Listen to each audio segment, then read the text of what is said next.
Hello, I'm Wally White. I wrote a book called Christmas Travelers. I'm holding up this one because this is the proof. It doesn't have all the full pretty picture on it there for you.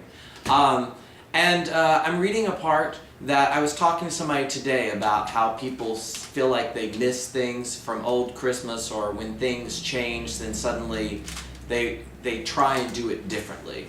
And so this kind of speaks to that, I think.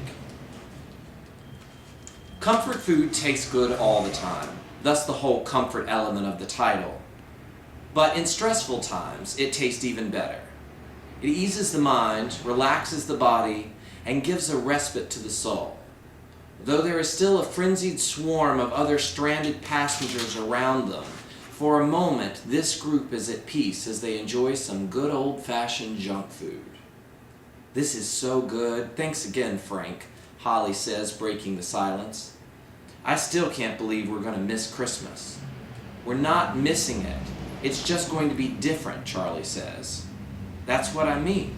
We're not going to get to do any of the things that makes Christmas Christmas," she responds. "Connotations," Nellie says. Everyone turns to her. "What's that, Miss Nellie?" Charlie asks. She's caught up in the connotations of Christmas. Everyone has their own connection to the holiday, what it means to them. The only way any of us can miss it is if we're not breathing on December 25th. Otherwise, Christmas is going to happen on schedule just like it does every year. Our flights may be off schedule. Our activities may be off schedule. But Christmas will come whether we're where we think we should be or not, Nellie explains. "But will Santa come to the airport?" Alanya asks Nellie. "Well, baby, Santa may have to drop your stuff off somewhere else, or he may drop off something here and something at your grandparents'. Either way, you'll get everything Santa intends for you to have. But Christmas is about more than the toys and gifts, you know."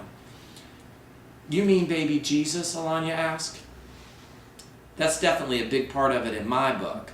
But what I'm saying is that everyone has memories of what they've done before. And if someone does the same thing for a lot of years in a row, they tend to start thinking that's what Christmas is. I usually go to church at Christmas, so that's a big part of it for what Christmas means to me. But I have Jewish friends who have their own connotation of Christmas.